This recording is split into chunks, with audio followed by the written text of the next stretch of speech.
Students, राजनीतिक दलों की प्रकृति और उनके कार्यों के संबंध में अध्ययन करते समय हमें ये भी ध्यान रखना होता है, किसी भी व्यवस्था में कोई भी घटक, जब हम राजनीतिक व्यवस्थाओं का अध्ययन करते हैं तो किसी भी राजनीतिक व्यवस्था में कोई भी एक घटक, चाहे वो पार्टी हो, चाहे सरकार के अंग हों, चाहे प्रतिनिधि हों, चाहे हमारी व्यवस्था हो, कोई भी पूर्णतः सही, लाभकारी और अपने मूल स्तर में सर्वश्रेष्ठ नहीं होता, क्योंकि हम सब उस मानव समाज में रहते हैं जहाँ पर विभिन्न मत, विभिन्न संप्रदाय, विभिन्न दृष्टिकोण, विभिन्न विश्वास, विभिन्न आस्थाएं एक साथ कार्य करती हैं।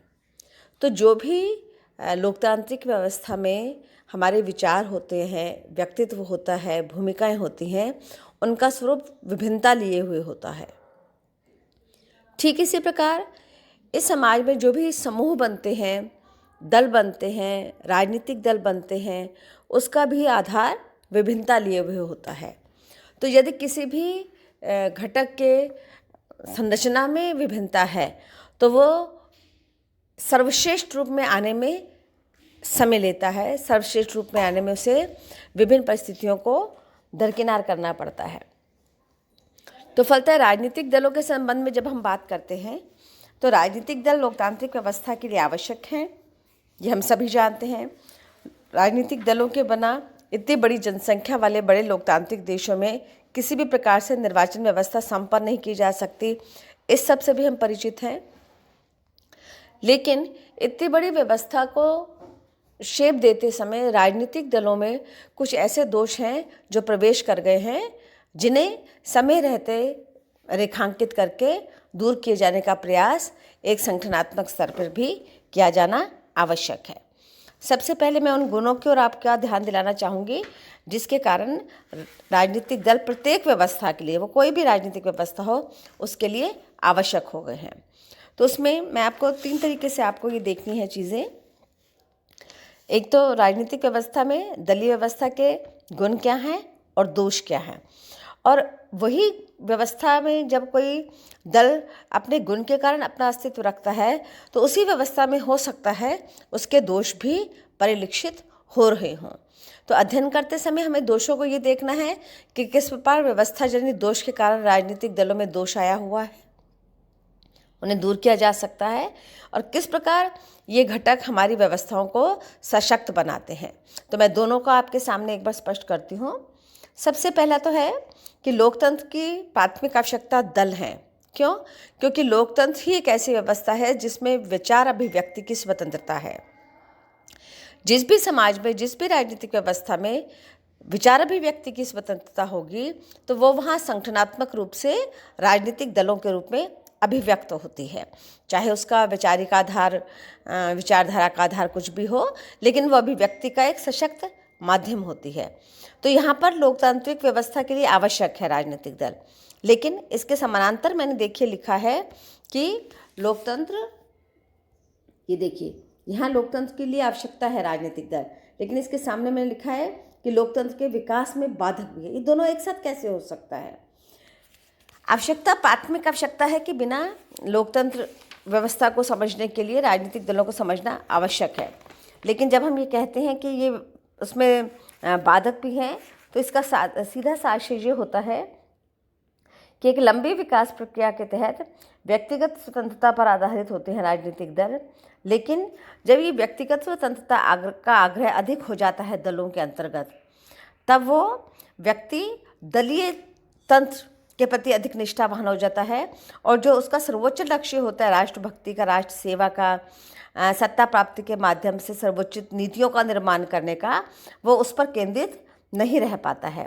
तो इससे क्या होता है कि जो प्रभावी वक्ता होते हैं किसी भी दल में, जो प्रभावशाली व्यक्तित्व होते हैं, उनकी एक तरीके की दल के अंदर भी जिसको कहते हैं कि मोनोपोली हो जाती है। तो जिस लोकतांत्रिक व्यवस्था में हम बाहर तो सहायक हो रहे हैं, लेकिन दल की आंतरिक व्यवस्था में चूंकि वो लोकतंत्र समाप्त हो जाता है, इसलिए ये राजनीतिक विकास के मार्ग में बाधक बनने लग जाते हैं। क्योंकि उनके सामने अब चुनाव होता है कि हमें दल के आधार पर अपनी नीतियों को रखना है या लोकतंत्र के आधार पर रखना है। तो जब दल प्राथमिक हो जाता है तो व्यवस्थाओं के मूल्य जो होते हैं वो कमतर आंके जाने लगते हैं। दूसरा है सुशासन का आधार, और इसके सामने ही मैंने लिखा है सार्वजनिक जीवन में भ्रष्टाचार। अब देखिए दोनों एक साथ स्पष्ट हो रहे हैं कि लोकतांत्रिक व्यवस्था में शासन का आधार माना जाता है राजनीतिक दलों को। क्यों? क्योंकि राजनीतिक दल क्या करते हैं, राजनीतिक दल अपनी दल की नीतियों को स्पष्ट करते हैं, अपनी दल की नीतियों के माध्यम से अपनी सरकार की नीतियों को स्पष्ट करते हैं, और जब सरकार की नीतियों को स्पष्ट करते हैं तो उनकी सीधी सीधी शासन में भागीदारी होती है, और उनका प्रयास ये रहता है कि उनके दल की जो सरकार होती है उसके समय में शासन व्यवस्था अच्छी तरह चले, ताकि उनका जो आधार स्तर पर उनका समर्थन मिलता है वो समर्थन बढ़ता रहे। लेकिन इसके विपरीत क्या होता है, जब ये व्यापक स्तर पर होता है तब तो ये क्या करता है, सुशासन का आधार बनता है। जब व्यापक सार्वजनिक हित को आधार माना जाता है, लेकिन जब इसको हम राजनीतिक दल के साथ संबंध करके देखते हैं तो व्यवहार में क्या होता है कि दलीय आधारित हितों की प्राथमिकता के कारण सार्वजनिक जीवन में बहुत से ऐसे कार्य होते हैं जिन्हें जल्दी कराने, तुरंत कराने या कराने के ही आग्रह के कारण भ्रष्टाचार पनपता है। तो इस भ्रष्टाचार पे दल व्यवस्था का सीधा अंकुश नहीं होता, क्योंकि वो उस प्रक्रिया का हिस्सा बनता है। लेकिन जब दल ओवर एक्टिव होते हैं प्रशासन में, तब ये भ्रष्टाचार अनायास उसमें प्रवेश कर जाता है। राजनीतिक दलों को सार्वजनिक शिक्षा का साधन माना जाता है, क्योंकि राजनीतिक शिक्षा के साधन के कारण वो लोगों में जागरूकता पैदा करते हैं। जैसे मतदाता जागरूकता कार्यक्रम चलाया जाता है तो उसमें दल बढ़ चढ़ कर भागीदारी करते हैं। चुनाव के समय या निर्वाचन के समय मत कैसे करना है उसके बारे में जागरूकता उत्पन्न करते हैं। अगर कोई मतदाता को अपनी मत सूची में नाम नहीं मिल रहा है तो वो निर्वाचन प्रक्रिया के तहत भी अपनी शिकायत दर्ज करवा सकता है, और दलों के माध्यम से भी अपनी शंकाओं को दूर कर सकता है। तो यहाँ पर सार्वजनिक शिक्षा का काम करते हैं। तो एक सार्वजनिक शिक्षा का महत्वपूर्ण माध्यम बनते हैं दल। लेकिन जब इसमें बहुत ज़्यादा अधिक इन्वॉल्वमेंट हो जाता है तो क्या होता है, समय एवं धन का अपव्यय होता है, क्योंकि ये काम दो स्तरों पर होता है। एक तो संस्थात्मक स्तर पर जो व्यवस्था के कारण होता है, सरकार की जिम्मेदारी होती है जनता को जागरूक करना और उनके बारे में बताना। लेकिन अतिरिक्त लाभ लेने या समर्थन अधिक जुटाने के कारण, के लक्ष्य के कारण ये दो तरफा होने लग जाता है, दोनों तरफ से होने लग जाता है। तो फलतः इसमें समय एवं धन का अपव्यय होता है। नेक्स्ट पॉइंट है शासन की निरंकुशता पर नियंत्रण रखते हैं राजनीतिक दल। कैसे? मान लीजिए किसी सरकार की स्पष्ट बहुमत दल के आधार पर बनी हुई सरकार है, तो उसे लगता है कि मुझे जनता का स्पष्ट मत प्राप्त है, स्पष्ट बहुमत प्राप्त है, तो मैं किसी भी प्रकार से निर्णय और नीतियों का निर्माण कर सकता हूँ। लेकिन ऐसा नहीं है। जब भी राजनीतिक दल इस प्रकार के कार्यों को करते हैं तो ये विस्मृत कर जाते हैं कि लोकतांत्रिक व्यवस्था में राजनीतिक दल सिर्फ सत्तारूढ़ दल नहीं होता, अपितु विपक्षी दल भी होता है। तो ऐसे ही सरकार पर अंकुश लगाने के लिए जो विपक्षी दल होते हैं वो किसी भी सार्वजनिक हित या सार्वजनिक मत के मुद्दे पर संगठित होकर अपना प्रतिरोध, अपना विरोध, अपनी आलोचना दर्ज करवाते हैं। मीडिया के माध्यम से, समाचार पत्रों के माध्यम से, गोष्ठियों के माध्यम से, ताकि एक विपरीत मत या विशुद्ध भिन्न दृष्टिकोण के द्वारा सरकार सजग रहे और ऐसा कोई भी निर्णय या नीति ना बनाए जिससे सार्वजनिक हित के किसी भी वर्ग को आघात पहुंचता हो।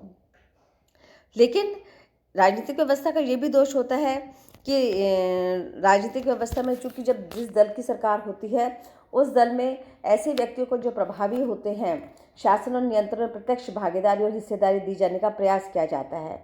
लेकिन इस प्रक्रिया में जो सर्वश्रेष्ठ व्यक्ति होते हैं, गुणी व्यक्ति होते हैं, कई बार उनकी अपेक्षा हो जाती है, जिसे लोकतांत्रिक समाज की दृष्टि से उचित नहीं माना जा सकता। राजनीतिक दल शासन के विभिन्न अंगों में समन्वय सामंजस्य बनाने का कार्य करते हैं। व्यवस्थापिका द्वारा जो कानून बनाए जाते हैं उनका प्रचार प्रसार करना, उसके बारे में जानकारी देना, उसके बारे में लोगों को प्रेरित करना, जानने के लिए प्रेरित करना और क्रियान्वयन के समय उसके बारे में, उसके पक्ष विपक्ष के बारे में जनता के बीच में अपनी भूमिका का निर्वाह करते हैं। लेकिन राजनीतिक दलों में दो दोष इस दौरान उत्पन्न हो जाता है, वो यही है कि लोकतांत्रिक व्यवस्था का पर्याय होते हुए भी राजनीतिक दल स्वयं अपने दल में सत्ता के केंद्रीकरण का शिकार होने लग जाते हैं। तो दल के अंदर जिसकी सत्ता होती है वो विचार अभिव्यक्ति की स्वतंत्रता को अपने दल के आंतरिक व्यवस्था में स्वीकार करने से बचने लग जाते हैं या उसकी अवहेलना करते हैं। एक अन्य महत्वपूर्ण कि राजनीतिक दल चूँकि विशिष्ट राजनीतिक व्यवस्था के परिचायक हैं, तो वो जब भी संकट का अवसर आता है, दुविधा का अवसर आता है या राष्ट्रीय हित पर से जुड़ा हुआ कोई मुद्दा होता है, तो उस समय राष्ट्रीय एकता का प्रसार करते हैं, देश प्रेम की भावना का प्रचार प्रसार करते हैं और जनसमाज में इस तरीके के प्रतीकों का प्रयोग करते हैं जिससे लोगों में एकता का विकास हो। बहुत से राजनीतिक दलों ने स्वतंत्रता आंदोलन के दौरान और उसके पश्चात भी सामाजिक एवं सांस्कृतिक विकास में भी महत्वपूर्ण भूमिका का निर्वाह किया है। कुछ कुरीतियों को उजागर किया है, उन कुरीतियों के लिए कानून बनाने के लिए उस समय की सरकारों पर दबाव डाला है। लेकिन इसका एक विपरीत मत ये भी होता है कि कई बार राजनीतिक दल अपने महत्व को बहुत अधिक बढ़ा चढ़ा कर बताने के कारण जन समाज में मतभेदों को बहुत अधिक बढ़ावा भी दे देते हैं, उसको प्रोत्साहन दे देते हैं। मत में भिन्न कटुता में परिणत हो सकता है और इसमें दूरगामी दृष्टि से देखें तो राष्ट्रीय हितों की कई बार हानि भी होती है, क्योंकि जनसमाज जितना एकजुट रहता है राष्ट्रीय एकता उतनी सुदृढ़ रहती है। तो राजनीतिक दलों की जो वास्तविक कार्यप्रणाली है वो और जो उनकी सैद्धांतिक संरचना है उसमें कई बार हमें मौलिक अंतर देखने को मिलता है। जैसा कि बहुत सारे विचारकों ने स्पष्ट भी किया है कि गुण के साथ साथ दोष उत्पन्न होना स्वाभाविक है, लेकिन समय रहते अगर दोषों का निराकरण कर दिया जाए तो राजनीतिक व्यवस्था में राजनीतिक दल लोकतांत्रिक व्यवस्था के सबसे अच्छे विकल्प के रूप में प्रस्तुत हो सकते हैं। यहाँ मैं लॉवेल की इस डेफिनेशन के साथ में समाप्त करती हूँ। जैसे लॉवेल ने लिखा है कि राजनीतिक दल अच्छे हैं या बुरे, इस संबंध में सूचना एकत्र करना वैसा ही है जैसा इस संबंध में विचार करना कि हवाएं और ज्वार भाटे अच्छे होते हैं या बुरे। अर्थात इस प्रकार के किसी भी तथ्यों का संकलन करके इसका विवेचन करना नामुमकिन है। थैंक्स।